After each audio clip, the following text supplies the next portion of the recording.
Hi. Well, that was fun, wasn't it? It's about a half an hour after we beat Pittsburgh 5-2. Man, that feels good. You know, Sidney Crosby's always going to find a way to win, but he couldn't tonight. The goal was impressive, but all of it means nothing because we dominated them for most of the game. I'm sure when Mike talks that he's going to say there were times when we didn't compete as hard. What I saw in the beginning of the third period is a team that didn't make me put my leg up on the table. A team that was ready to shut down and play a sort of, isn't the old phrase, Katie bar the door? The fact is, it doesn't work. A team like Pittsburgh is playing the same kind of hockey we are. So playing defensively for us means we're not playing the hockey game. You can't just say, well, we're so far ahead now, we can just like sort of make sure they don't score. Because that's the way to get scored on. And it happened. It happened once. It happened twice. Then they decided that they ought to at least try to possess the puck. Why does everyone act like there's some magical formula to possession hockey? You possess the puck. If both teams play possession hockey, the team that possesses the puck most of the time will most of the time win.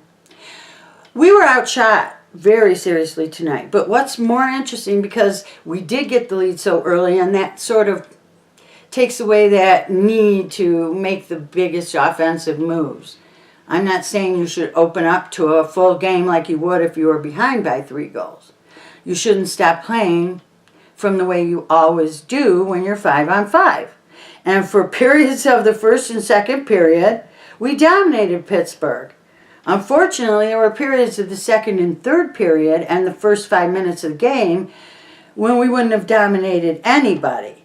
And that's a little bit upsetting, but this isn't a night to be upset, because when the Pittsburgh Penguins walk away frustrated when they manage to, well, many of the penalties were basic works of fiction. They didn't happen, but the referees called them anyway. And some people would say, well, they got to learn to do that, our Leafs. Guess what? I don't want them to learn to do that. I want the calls to be made that happen. But I don't want them to manipulate the officials in some not as masculine way. I don't want to get in trouble with anybody, but to me that's the essence of girly, okay? And I'm having some interactions with some people who look at my YouTube videos, and it's wonderful. There is a discussion being started, but I can't ignore the fact that all year, right after the game, pretty much know what Mike was going to say, and I know that today too. The problem is I probably won't be as hard on the periods in the game where they maybe weren't trying to play their game as much as deny the other team chances to score. They were clumping in front of the net in the first part of the third period. And when they do that, all they're doing is making sure that Freddie can't see. In terms of keeping your stick down, up, or whatever as a defenseman in front of the goal, I really, it's, you know, Ron Hainsey's played so long, I have to assume he knows what he's doing. But many coaches feel you need to leave your stick down. Now, I think you leave your stick down, but you don't leave an easy deflectable surface. It's always going to be able to deflect. But you can't always do that. I mean, they're running around, you're running around.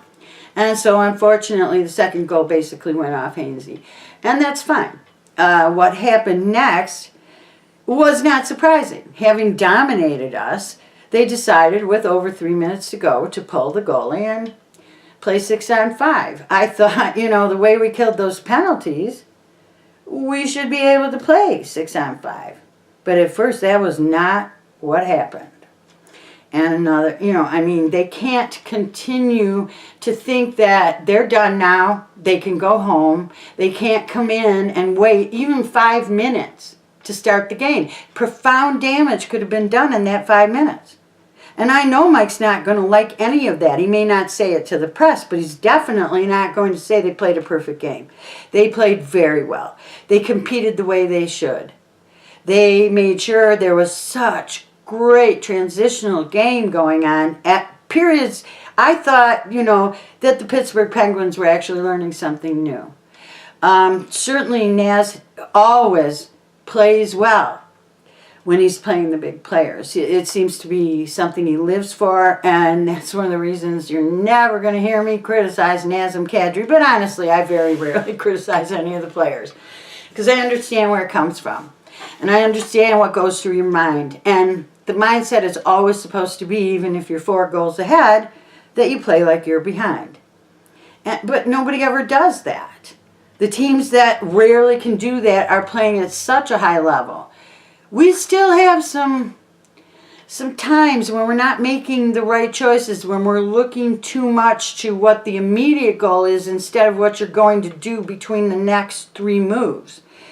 You don't get good at any positional situation, whether you're playing chess or football, even baseball. You have to know where to start to defend. And if you don't, then you won't be there when the time comes. And that didn't really happen all that much, but it happened enough that they're going to have to work on that. Honestly, I heard people say we didn't have a chance to win this game. Most of them said it was because Austin wasn't playing. Of course, I don't believe that's true. I believe when the team's doing badly, Austin makes them better. But when the team's playing well, he's their best of all players, but they can play without him. And you can't let any team like the Pittsburgh Penguins think all they have to do is take out Austin and they will be set. That's no Pittsburgh Penguin trick. Anybody remember 90? Okay, so Noel Samuelson in this situation, and whatever you have to say about Sid, I don't think their dirtiness now is anything like it was then, but then hockey's changed a lot. Now let's talk about my education as a hockey fan, okay? I did not know they changed that rule about in the crease. And, so to me, right away, the reason that the in the crease rule was there, at least the way it was explained to me back when I was a young person hanging around with great hockey players, the reason was because it was inherent goaltender interference. The goaltender in the old, the little rectangular crease, he had the right to play there. If the puck went there and he didn't play it, a player could come into the crease and play it. And that's the theory of the rule that supposedly has made it a new rule. And I was looking it up, and they really do have a rule that says you can basically stand in the crease, bring the puck in with you, and beat the goalie. But how are you not interfering when you do that? The old in the crease rule assumed that goaltender would not be able to make every play he needed to with an attacking player in the crease. So that's something I just wish people would give their opinions on, because honestly, that's enough for me in that situation. But I think everybody's criticizing Babcock and saying he should be fined and he should be punished. But the fact is, what he said is probably being said by everyone in the league. And I think they are trying to decide what to do. Nothing official has come down that I know of. But it seems as though if you call a penalty, as in any situation, when there's a penalty called, the other team touches the puck for any reason, and the play is dead. So there was no goal. I don't understand Nick Kypreos on any level, so I don't know why he was bitching that it ought to be a goal, but under any circumstances, it's a penalty. There's no goal. So I just would like the league to be a little more specific about how it's changed in the evolution, but that would be something a really high-class league would do, like the NFL. Unfortunately, that's probably not going to happen. Now, I told you guys Brad get in trouble again. Let's see what he gets. I tend to think he's going to argue he's trying to go up and over, but we'll see if he gets away with it. Look, we won. Go out, have fun, party. If you have people to have sex with, have sex. This is the time, okay? This is the time when we're learning that we can beat a team that knows how to win in any case. That's good news. That's like killer good news. And I'll be back. I'm going to do these after games. I'll probably post them quite a bit later, like the next morning. But that way, I feel like I can talk about things in a fresher, more open way. All that practicing, rehearsing. Oh, what am I going to say? Should I have notes? And the little computer making my eyelids light up. Very bizarre. Not going to do that anymore. So, we'll see you. True to blueprint. Have a great time. Have a great life. I'll be back. I promise.